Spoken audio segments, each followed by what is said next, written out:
this new section about the mystery of the temple is called the Holy Jerusalem temple after the first exile in the time of Jesus. So we start by showing the return of the Jewish people to Jerusalem, and here we see they are rebuilding the wall. They've already built the temple, you can see in the background, and Daniel prophesied that from the decree to rebuild the wall would come 69 sevens before the Messiah came, and it works out exactly 30 AD the Messiah was to be revealed. And the way things happened were like this. First of all, Zechariah was a priest and the father of John the Baptist, and he got the lot to burn incense in the temple, and this picture shows how the lots worked. God said you're not to count people, but a number was agreed on who's going to be successful in the lottery, and then each priest put up the number of fingers, and the man in charge just counted the fingers, and you can see that the man with the arm in front of his chest, he has got the right number, and so he was selected. This is exactly how John the Baptist was selected. God arranged that, because then it was revealed to him that he was going to have a son and was going to be the messenger before the Messiah, Jesus. Well, Jesus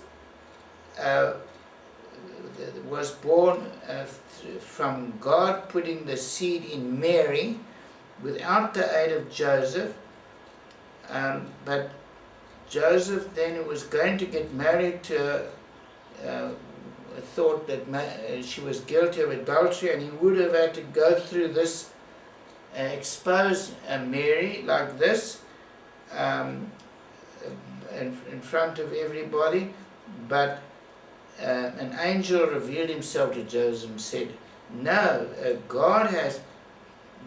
this baby is from God, has put the seed in Mary, so marry her.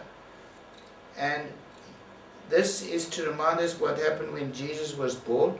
Mary on the left, you see that lady holding the two doves. We read in the Gospel she brought the two doves because she was poor when Jesus was born to the temple. So she complied with Jewish law. And then we jump to Jesus 30 years old, and there we see he's doing miracles as the Messiah was to do miracles, as prophesied, that he would heal people. And here we see the feet. This represents Jesus with the white mantle and the staff, and you see the hand of the woman that had a blood disease. She touches the tassel of Jesus and she's healed. And this is just showing one of the many miracles Jesus did to prove that he was indeed the Messiah. This shows people going on pilgrimage up to Jerusalem from, this is how it would have been, Mary and Joseph taking Jesus as a young child, for instance. Already we know he was taken to the temple at 12, and this is the festival of Pentecost, Shavuot, and this is the temple, and you can see that there are porticos, these columns all around. Jesus loved to teach there, and we see there was not only the temple in the middle, but there was the court the women in front, I must indicate, and we have this low wall. Gentiles had to weren't allowed to go over this wall. We also, I'm pointing out this building there, overlooking the altar, is where the Sanhedrin met. And amazingly, when Jesus died, the year of his death, 30 AD, it's recorded in the Talmud, they moved to this building, the royal portico, right to the end. And now we've arrived at that wall that Gentiles were not to go over. And yeah, but we can see Jewish people entering the northern side of the temple itself, going into the court there. And in one of the rooms there, there are this pile of stones. This is a reminder from the book of Maccabees, where it's recorded that the Greeks invaded the temple and desecrated the altar and desecrated the temple, and the Jews would not use those stones again. A pig was sacrificed there to the ruler, Antiochus Epiphanes, and they put these stones in this room, because in the book of Maccabees it says they were waiting for the Messiah to tell them what to do with the stones. And it is remarkable, this festival commemorating this event of the rededication of the temple, called Hanukkah, is mentioned in the New Testament that Jesus went to keep it, and it's exactly when they asked him, "Are you the Messiah?" You can see the people there coming to the counter. They are buying seals, which then entitle them to go and get a sacrifice to present, to offer at the temple. So they had to pay in Tyrian shekels, and for that money had to be changed. And of course that's what Jesus was angry about, of the corruption. So we see now how the people went about choosing animals. They wouldn't choose an animal with a blemish. And up on this roof, another man is looking to see that no person has a blemish. This is the festival of tabernacles, where water was poured out and praying to God for rain. And this is where Jesus said, anyone who thirsts, I'll give him living water. It's also the festival, can you see the lamps burning? The festival of lights. And this is where Jesus said that he was the light of the world. Now we think of the Passover that Jesus was crucified, when the veil was rent from top to bottom, and when this centurion, Roman soldiers, saw that or heard about that, because see, this was outside the city and the news must have reached them, and he said, truly this was the Son of God. So we want to know now the significance of being outside the city.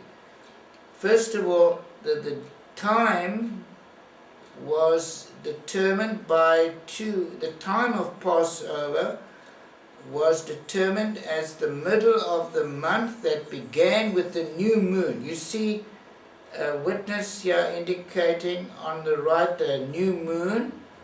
There had to be 2 witnesses and to establish the first of the month. And then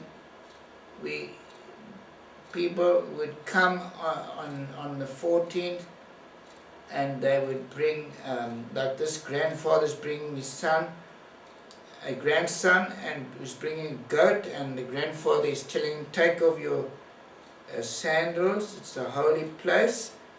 And they're being welcomed from faraway place, everyone got welcome. And we see the bread was put out, the leavened bread, 2 loaves put out at 10 o'clock, and when 9 o'clock Jesus was on the cross, remember, but at 10 o'clock 1 loaf was removed to show that people must not eat leavened bread anymore. And we read in Paul points out that leaven is symbolic of sin at Passover.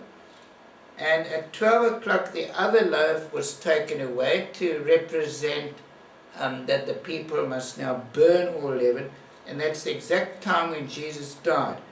So there was darkness from 9 o'clock till 12, that 3 hours. I just want to recap the trial of Jesus by Caiaphas. You only needed 26 people to condemn a man to death by 2 witnesses. And so we see in the middle here, like this is where Jesus would have been, like in the blue robe, and there's a witness there. And remember, in the Gospels, they couldn't find any fault with Jesus. The witnesses didn't agree, and in the end Caiaphas just said, tell us plainly now, are you the Messiah or not? And Jesus said, you said it. So then the high priest tore his robe and was disqualified anymore of being a high priest, and I believe that's why they moved, as I explained earlier. This is the darkness to symbolize Jesus on the cross for 3 hours. Couldn't have been an eclipse. Eclipse is no longer than 8 minutes. This is 3 hours. The veil came down. There you see the veil. 300 priests had to hold that up. It was a handbreadth thick, and yet supernaturally it came down. And this is a reminder, as the book of Hebrews says to us, that Jesus was crucified outside the city, just as the carcasses, you can see on the right, the carcass of the bull and the goat for people's sins are being brought out of the city, out of the northern gate, to a place called the place of the ashes. And the book of Hebrews says that Jesus was, like them, Jesus was crucified outside the city, implying, I believe, that it was the same place, and there would have been skulls there, and the Bible tells us it was the place of the skull. So Jesus fulfilled the bull and the goat simultaneously with the Passover lamb. The high priest had to take blood of the goat and bull and put on the incense altar, and the Passover lambs were slaughtered, you see, by the head of the family. Usually it was one man representing 10 members of the family, and that blood, you can see, is passed up by a row of priests and splashed on the altar, again to symbolize that people's sins are being forgiven. The Passover lamb then was roasted, no bones broken, and just Jesus' bones were not broken on the cross like other people. Bones were broken to speed up their death, but Jesus was already dead when they came to him and they put a spear through. Now this picture shows that after the Passover meal they would go onto the roof and sing psalms, and there is a full moon here. You could see the light of the moon up at the top. It's just obscured with the clouds, which proves again it can't have been an eclipse. Then 3 days after Jesus was in the tomb would have been the festival of the first fruits of barley. So on the right you can see they're threshing the first fruits of barley. In the middle you can see they're grinding the barley into flour.